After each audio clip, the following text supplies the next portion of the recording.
So, Zion Addiction Awareness Ministry, our team, raise your hands, team. There we go. This is our team. My daughter's part of it too, but she'll probably come walking in about 15 minutes. No. It is a great ministry, but I'm just going to start off by talking a little bit of how we got started. In March of 2022, Pastor Ed Treat came to Zion to do an adult forum on addiction and COVID and how all of that was, COVID and what that was doing to all of us, right? And so he introduced us to his ministry, the Center of Addiction and Faith, which, by the way, we still partner with them. We'll talk a little bit, more. They do have an app too, so if you ever want to look for that, it's a great resource. We grew out of the Zion Equity team that was kind of our umbrella. And from that team, we kind of grew some different ministries. And so there were some on that team that were concerned about substance abuse in their family, knew that it was affecting other families. And so we wanted to kind of create a team that could help with finding resources and providing education. So we created our team, and our mission statement is, this ministry offers faith-based, confidential, non-judgmental care and hope to those seeking information and direction about drugs, alcohol, and mental health issues affecting self, family members, and our surrounding community. Our next step was to train. So we trained with faith partners. So March of 2024, our team received a 2-day extensive training event with Faith Partners. The Faith Partners team ministry approach consists of a small group of trained lay people who work together to provide substance and other addiction awareness, education, and recovery support for youth and adults through our congregation. And so it builds on the strengths of the congregation by involving lay people with special expertise and passion for this work. Some have more expertise. Some of us have passion more than expertise, but it's a good team. Clergy time and involvement are carefully utilized. Teams are trained in prevention, early intervention, referral assistance, recovery support, advocacy, choosing programs and strategies that meet the congregational community needs. So the teams then network with other teams, utilize community resources, keeping their efforts focused on their own congregational mission. So each congregation is autonomous in this, but we collaborate, and that's so that's part of our job. Ron, I know, has been doing lots of tours of various facilities and collaborating with them, and a couple other folks have been collaborating with other people, speakers, and so this effort is relevant then to the whole congregation, and it's not just select individuals, it's everybody. So the ministry cultivates a compassionate response to all human problems, creating long-lasting change that makes the congregation a safer and more hospitable place. So addiction ministry can be educational platform for also mental health issues, suicide prevention, domestic violence, other related. So it's more than just substance abuse. We work with we brought in some speakers on mental health, and a lot of it we kind of also meld with domestic violence awareness as well, which is today. Wear your purple, right? So what we are doing continued training. We attend conferences and webinars through the Center of Addiction and Faith. We've done ACEs, and Resilient ACEs is Adverse Childhood Experiences. What's the S? Okay. Adverse childhood experiences, which is we found that some of the experiences in childhood kind of do affect our addictions and mental health. So we've done some extra training on that. We've had guest speakers. We've Dan Kelly from the Steve Remler Hope Network on our Narcan training, and Dave Johnson was here of Lost Sheep Ministries. He's also part of Recovery Cafe. We've built a resource library in our library. There's stuff that you can take, and if you want to keep it, go ahead. We'll just keep replenishing it.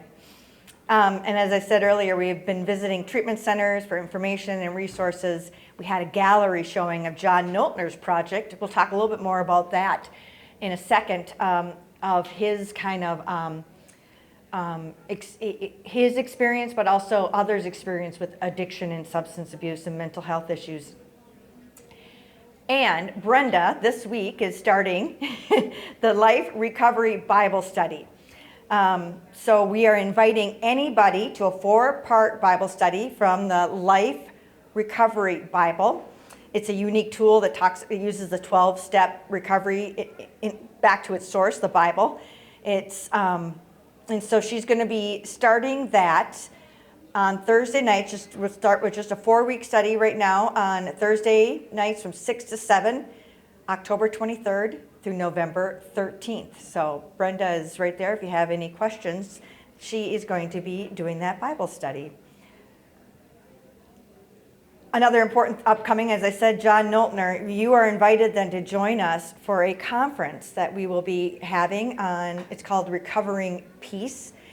Our special guest is going to be John Noltner. It's going to be May 16th and 17th. John, for some of you who don't know his work, he does, it's called A Piece of My Mind, P-E-A-C-E, A Piece of My Mind. He was here a couple years ago when the Rachel Circle put on a peace conference, kind of uplifting awareness for domestic violence and other issues like that. So he's coming back, and he will be interviewing folks. So he'll set up his little studio and ask a question, take some pictures, and put together some display from that day. And then he's preaching Saturday night, and then all day on Sunday the 17th, and he's doing the adult forum. Please put that on your calendars. It should be he's just incredibly talented. So we're gonna keep pushing that. We're very excited about that. And then our partner program. We are we partner with Recovery Cafe.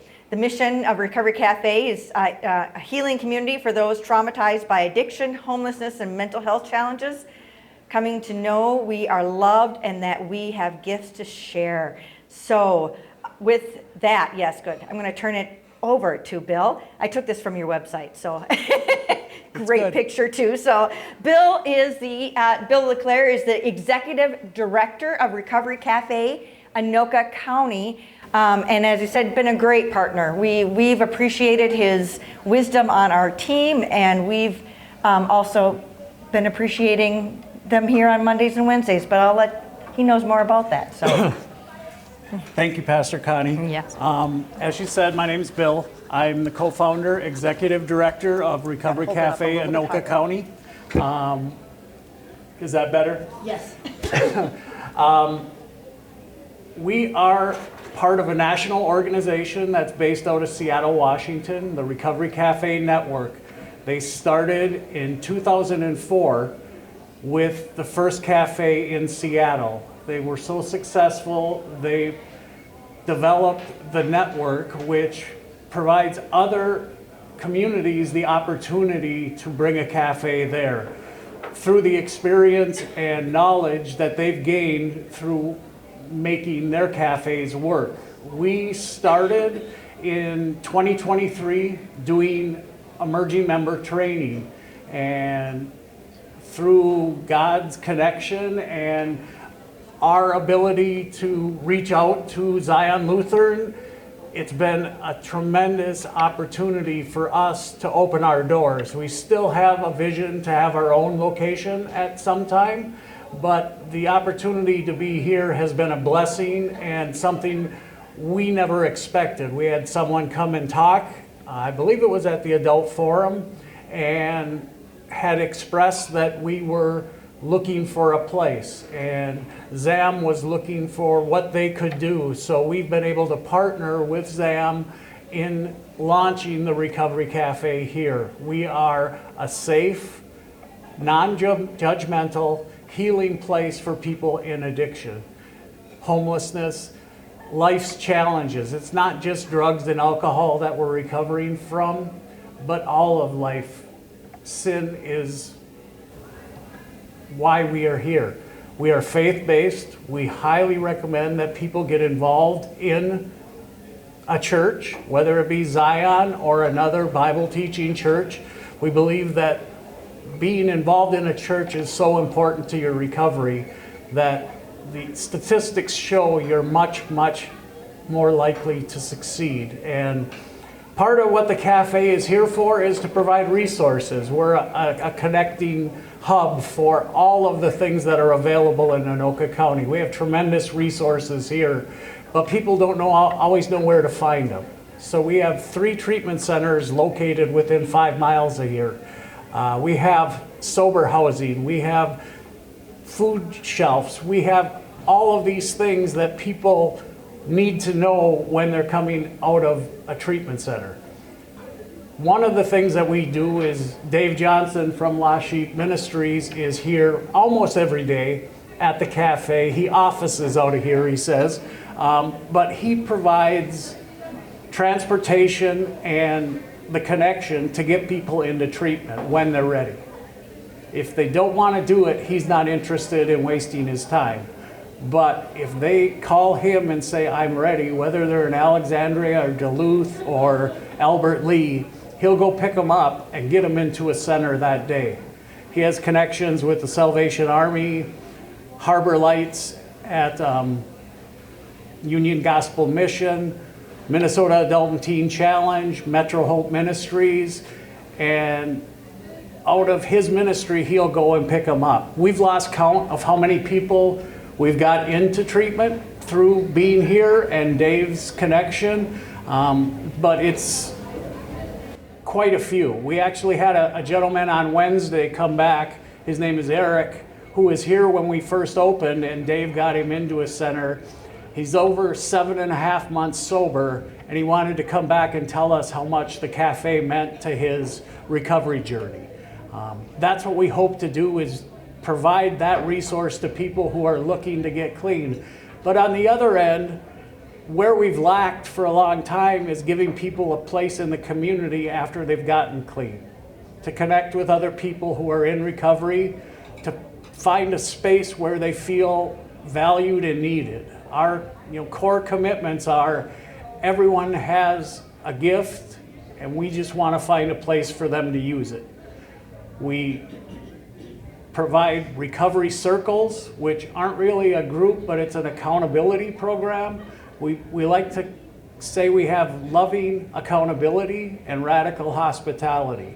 So every day the cafe is open at 9:30. We have coffee and snacks. We have a free lunch between 11 and 1:30, 11:30 and 1. That's probably the most popular time for people to come. Food seems to attract them. But all of this wouldn't have been possible without the Recovery Cafe network. They provide the structure and training for us to be able to put together things. All of our board members, there are 7 of us, are in long-term recovery. And the way this came about was 5 years ago, there was a cafe that opened in St. Paul. It's called the Frogtown Recovery Cafe. And my wife and I went down there because we do a lot in the recovery community. And I kid you not, as we drove down there, I was Googling on my phone what the menu was, because I thought we were going to a cafe where we would sit down and order dinner. But we were amazed by the programs that they had and what they offered to that community. And as we drove home, I said, we need one of these in Anoka County. And over time, staying connected with Frogtown, I used to take a carload of men down there to go to different events, different programs that they put on. The lady who had started that said, I have time, I can help you get this going in Anoka. So that's how our board came together and started to put this in place. She had to leave and step away, which has allowed us to grow more, because we have to figure things out that she was taking care of before. So some of the administrative things were not as good at as we're trying to be, but we're working at it. We have the support of the network, who has all of the programs and processes in a template format for us to use. We just have to develop them and bring them to use here. Procurement procedures and contracts, and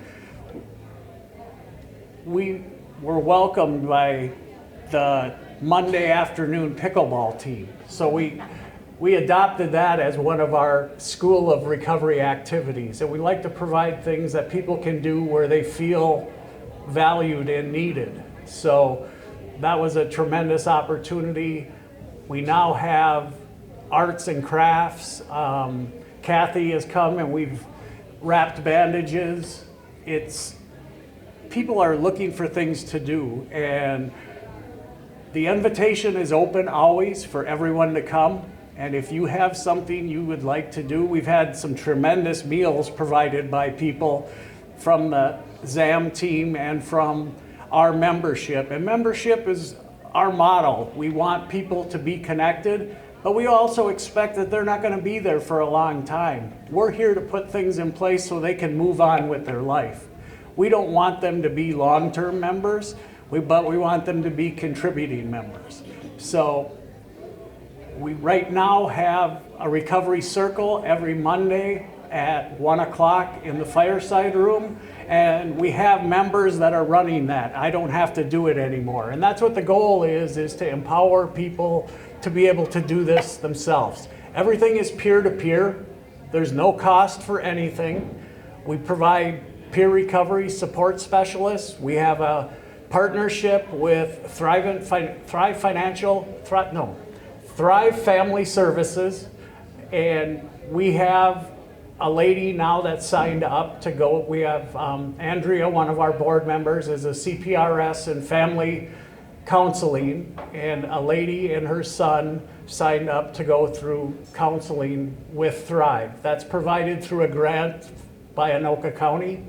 Anoka County received $18 million from the opioid settlement, and a lot of that money is being partnered with programs that the Recovery Cafe is utilizing. Right now, Fulcrum Health, I don't know if you've been here during the week, but they have a mobile clinic that provides non-pharmaceutical treatment for pain. It's acupuncture, chiropractic, massage therapy, and they've been pretty busy since they've been here. And they set up their van right outside of door 2, and it's welcome to walk in, or they have a website you can go on and register ahead of time. If you don't have insurance, there's no cost to you. If you do have insurance, they're required to bill your insurance, but if there's a copay, the grant will also cover that. So it's a great opportunity for people with chronic pain to find alternative reliefs. And long-term, their goal isn't to be your provider forever, but they have providers they can connect you with in your area, and that's the goal, is to set you up with a system and program to meet your needs going forward. We should say that both Recovery Cafe and the mobile clinic is Mondays and Wednesdays. Yes, they're both Mondays and Wednesdays. The clinic is 9:30 to 1, and the cafe is 9:30 till 4. Are there any questions? We are a nonprofit. We're a 501c3. Some of our financial funding comes from the Recovery Cafe network. We had to pay to join the network, but then they provide us a stipend at the end of the first year to allow us to continue to grow. They also gave us a $10,000 matching grant. So if we raise $10,000, which we're about $4,000 short of, by December, they will match that. So that's where our funding comes. We've also partnered with some local businesses. Pizza Man on Main Street provides lunch once a month out of his generosity. It's been a very welcome thing. We also accept donations from ACBC Food Shelf. They contribute to the meals that we provide. Talk about your speaker that you've been having. Oh, currently we're offering a motivational speaker on Wednesday nights at 5:30. His name is Daryl Glaze. He is a professional motivational speaker who focuses on recovery. And it's a 12-week series. We're 8 weeks into it, so there's 4 weeks left. But he comes in and he talks about, he's been the intake chaplain at Minnesota Adult and Teen Challenge in Minneapolis for 25 years. So he's seen people come in and go back out and come back in again. And he's also seen people that have come in and gone out and succeeded. And the thing that he's drawing on is the differences of how they handled their recovery moving forward. Our goal is that you don't go back out and relapse. The difference between that and people who fall into that cycle is the community that they find themselves in. Statistics say 1 in 3 people have been touched by addiction, whether yourself, a family member, or a friend. And we believe everyone is welcome at the cafe. We have some people who have children that are in addiction or a spouse who's in addiction, and they come there for support from the other members that want to give help, but we can't push people into recovery. They have to be ready for it. What are the numbers that you're seeing, and kind of what is the breakdown between addiction, homelessness, and mental health? Typically, on an average, we're seeing 15 to 20 people a day. Some come and spend the whole day. Some come and just have coffee in the morning or just come from lunch. The majority of it is substance use disorder or chemical dependency. There are some mental health people that come that are providing resources and support. And then homelessness, we've had a couple people, but that's one area in Anoka we haven't touched as much as we would like to. Yes, Ron? What can the church community do to assist you, Bill? Well, attendance is one way that's great. The best thing is having people to talk to and communicate with. We believe that connection is the opposite of addiction. Once you build your community and you have a network built around you, that's when you're stronger in your recovery. We'd love to see more people come in. A lot of us know people that are on the fringe of being ready. And sometimes when they come in and they see success stories and find out they're not alone and that other people have gone through things that they're going through, they get a little more hope. And that's one of the things that keeps people stuck in their addiction is they don't think there's a way out. And when they see other people that have been successful in breaking the chains of addiction and being able to stand on their own, it gives them a little bit more enthusiasm and power. One of the most powerful stories is we had a gentleman come in, Pastor Connie brought him down, and the first day he was there, it was only Dave and I, and it allowed us to have a very deep conversation about the Bible and about Jesus. And he gave his life to Christ that morning. And he hasn't missed, I don't think, one day since that day. He's actually gone down to Mountain Lake with Dave and was baptized and signed himself up on his own for an online treatment course through Nystrom's. He's excited every day to come in and tell us about what happened in his online treatment class the night before. And he does everything. He wants to volunteer, he wants to help. And he was a guy that was borderline homeless and not doing well in life because of alcohol. And he's a little over 45 days sober now.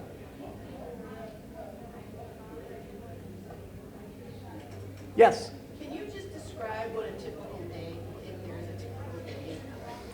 So we're trying to develop a schedule of activities that would be more structured, but right now our Mondays, we open at 9:30. We have coffee and refreshments. At 10 o'clock, we have new member orientation, which is a short program. Membership is very easy. You have to be clean and sober for 24 hours. You have to participate at the cafe, either in a circle or an activity, and you have to volunteer and give back. And it doesn't have to be at the cafe, it can be with the church, it can be in the community, and that's all it takes to be a member. Then there's a short class that you go through. We do have a statistical program that we keep track of attendance and membership and how long people have been there. It allows us to go back if they disappear for 2 or 3 days and check up on them and see if everything's all right, see if they need help. And then at 11 o'clock is lunch, or 11:30, and we usually have conversation over lunch. It's the best time of the day to be there for the number of people and the conversations that go on. That usually carries over, and then at 1 o'clock we have a circle, which is down in the fireside room, which is a group of people that commit to be there on a weekly basis. And they come every Monday at 1 o'clock. They share what they're struggling with, they share what their gratitudes are for the week, and they set goals for the next week. And then they come back and they go over them again the following week. So it helps to build community and get to know people better. And when you know someone more, it's easier to reach out and care for them. Then after that, we have various activities, pickleball at 2 o'clock if we have members capable of participating in that, or we have card games, cribbage or tens, or just social activities after that. Like I said, we have some art activities which will be on Wednesday that we're going to start doing. We also have Kathy that's came in and set us up on winding bandages. We do that occasionally, but that's kind of the structure of it right now. We would like to develop more School of Recovery activities. We do have computers available in the cafe, so if people need to get state IDs or get birth certificates or get things that they're required to have in life that they've neglected through their addiction, we have a job search. We're connected to the Workforce Center in Blaine. If people are looking to find work, we have people that are versed in resume writing that can help them out. And when you say they have to have been clean for 24 hours prior to being there, what about for those individuals who may relapse? We don't turn our back on anyone, and that's something, the only reason we have that rule is we don't want disruption or distraction or a trigger for someone else who's at the cafe. So if someone were to relapse, they're not, banned from the cafe by any means, but they may be taken aside to and talked to differently. They may be taken to a different area, and we have a different type of counseling that they would receive. We just don't want anyone coming in under the influence that may be detrimental to other people that are there.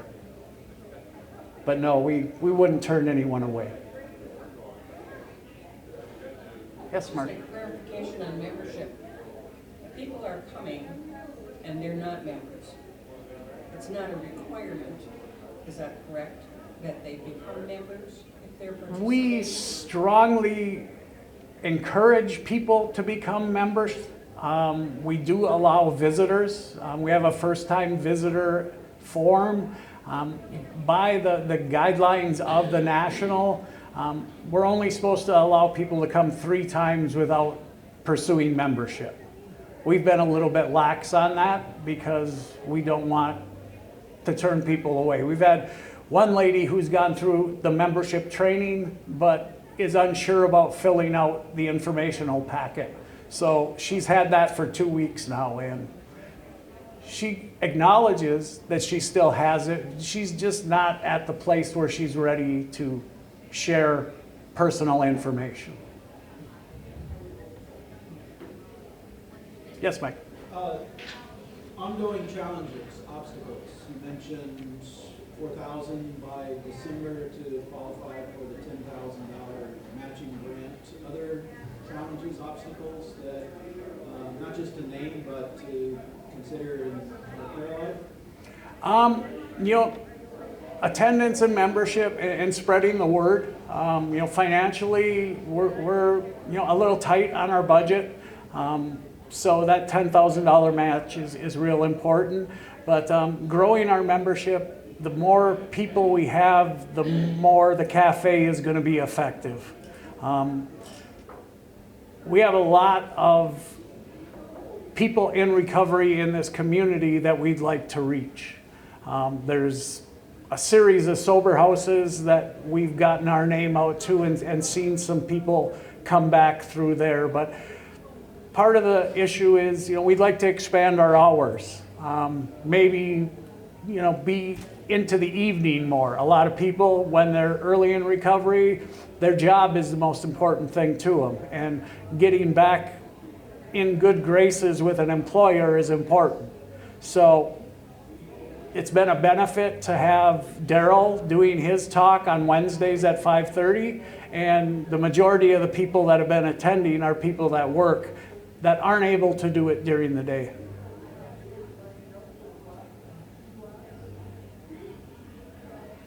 Yes? How would you encourage members of the congregation to be part of this? It's not a requirement that you be an alcoholic or an addict to come to the cafe. We welcome everyone. People who have family members that are in substance use disorder suffer more than the addict themselves. They're the ones that really we would like to reach and be able to help as well. We have a lot of resources to get people into treatment, but those family members who have a family person who is struggling, and I can speak from experience, suffer the worst. Having a loved one go through this is the hardest thing to watch, and not being able to help them is a hard thing. So we provide support for that as well, but having people just come and attend and meet the people of the cafe. There's some really great people that attend, and people in addiction are not always the best people, but people who come out of addiction, I think, are some of the better people you'll meet. They have a heart and the gratitude that surpasses a lot of others. But you don't necessarily have to have a connection with No. just spend Just spend time and be someone who listens. That's probably the most important trait of the training you go through for the Recovery Cafe. It's not always having the right answer, but being able to just listen and hear about the things that people are going through. I think having the Recovery Bible Study hopefully will open some people up to being a little more welcome to come.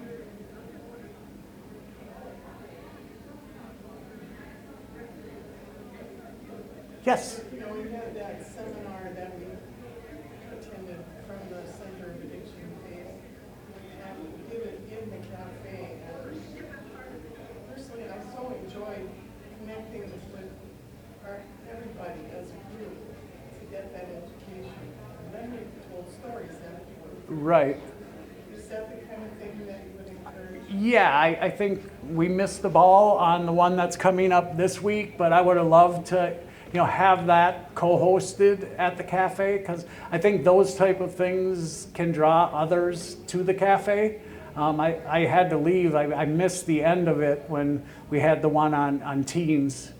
But yeah, those type of activities, those type of trainings, the Center of Faith and Addiction offers a lot of resources that we could utilize and have a discussion on. watch one of their training films and open it up to others.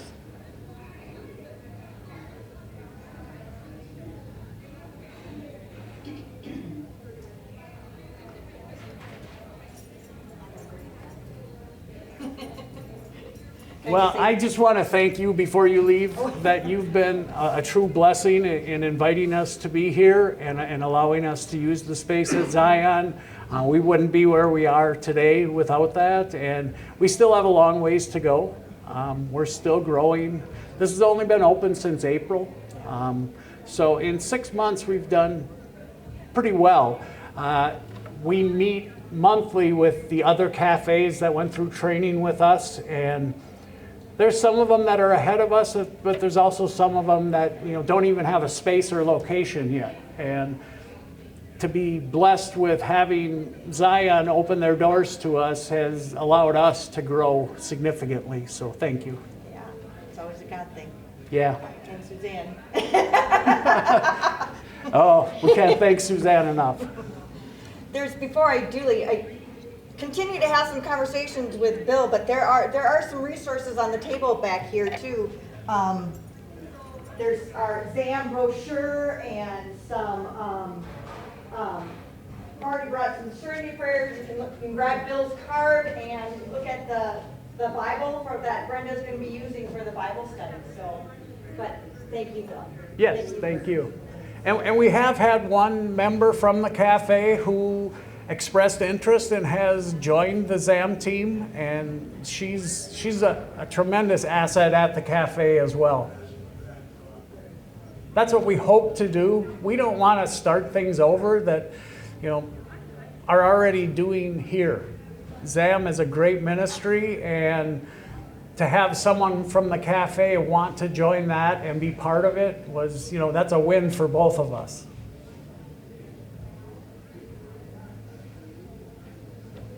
It probably would be a huge undertaking, but do you see down the road, you mentioned an independent actual site, a facility, a cafe, a breakfast place, who knows? What's the dream?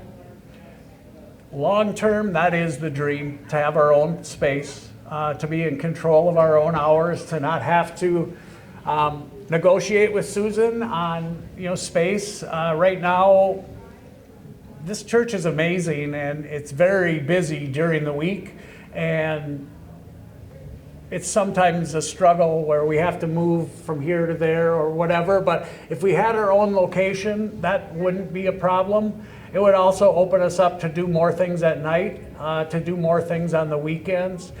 We like to have fun things in recovery. If it isn't something that people enjoy, they're not going to want to do it. And we want to provide things that work for people that they have fun doing. Employment component? Right now, we have one staff member and one paid staff and one, starting this Monday, a volunteer who is stipend through AmeriCorps. It's a Recovery Corps member, and she will be starting Monday, and everyone else is volunteer. If we move to our own location, that may change.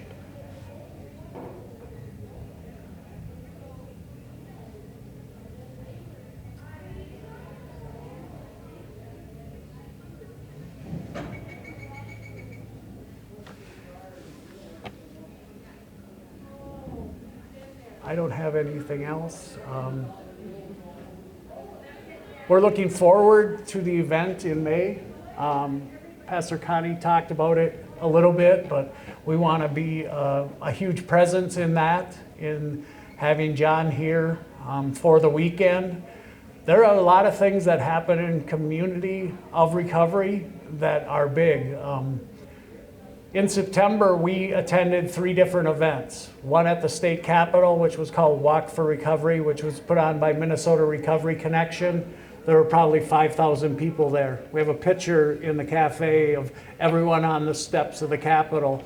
The following weekend, it was a suicide awareness Walk for Lives that we also tabled at, and that's a local friend in the Anoka area who put that on. And then we had the NAMI walk, which we also attended. So there are a lot of things that go on in recovery that are outside of the cafe or a meeting. And we just want to make sure everyone is aware of those and provide resources and information for them to be able to get to them.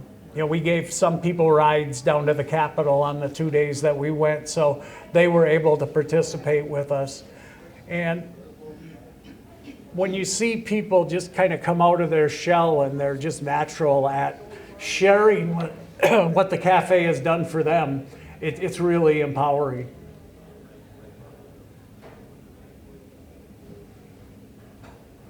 Well, we are open Mondays and Wednesdays, 9:30 to 4.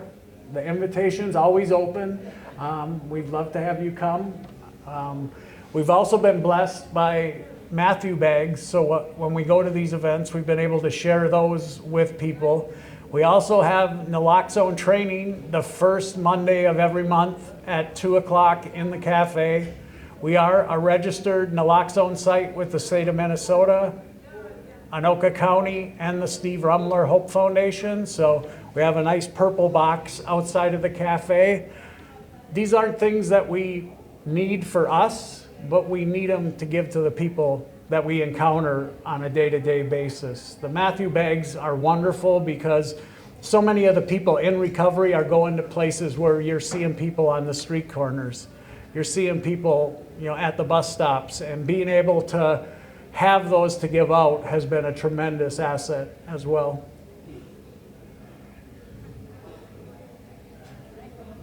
Yes, you can, Marty.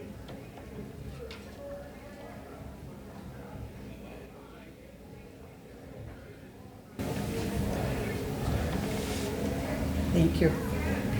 Just a couple of things I have on the table. The Serenity Prayer. Some of you may know and some may not, but there's cards there, on granting us the serenity to accept the things we can't change. There's lots of those. And then these cards, I've kind of combined them. I've had them for the Rachel domestic violence, but I've also included resources for Al-Anon and AA. Call and they will let you know in your area where there's a meeting for you. And some of the other information that's in there on crisis. So often addiction relates to domestic abuse as well. So there are resources here for mental health and abuse and safety places. So you can take one of these cards. And then there is the ZAM brochure over there too that says what we're doing, what our goals are, and what we hope to accomplish. And also for May 16th is the Recovery Peace Conference. John Notner will be here on the 16th. It's a Saturday, and he will do a keynote talk in the morning, and then he will bring all of his photography equipment. He's a professional photographer. He's won so many awards, and he will set up and take pictures. If you remember the ones that were on the wall, we'll also have some of them again as well. But you may choose to have your picture taken. It probably wouldn't be me, but you might choose to. And he will take your picture and he will ask questions, not knowing, right now I don't know, exactly what that question will be. But as you answer it, he will take maybe a sentence or two from that and put it on the picture. And then they will be available on Sunday after the conference. He'll also speak on the Saturday night service and all 3 services on Sunday and do the Sunday forum. So in saying all of that, we are just so blessed that he's coming, and also that we probably will be doing some fundraising in the future because it will be an expense, and we hope that people will participate.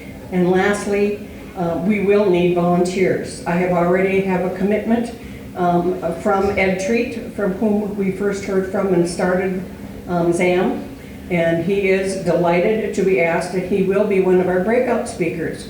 And we will have 4 or 5 different breakout speakers, an hour long or so, while John is taking photographs. So it's just a really exciting, busy need lots of help and dollars, time. So, thank you. Thank you, Marty. And I think that event is going to be very well attended once we get the word out on social media and out in the community of Anoka, that we haven't had a recovery event like that in this community that I know of ever. And I attend the Carver County Recovery Fest, which is similar. It's a day-long event, but their attendance is unbelievable, and it draws people in to get them to know what's going on here. Bill, are you going to be around for one-on-ones? now? Yes, I have no place to go right away. So yeah, if anyone has questions, my business cards are up there. I'm always available by phone or email. And there's a QR code on the card which takes you right to the Recovery Cafe's website. You can get information, donate, sign up to get on our newsletter. We do send out a monthly newsletter with events and activities that are coming as we grow. So, yep. Thank you, Bill. Yeah, thank you for the opportunity.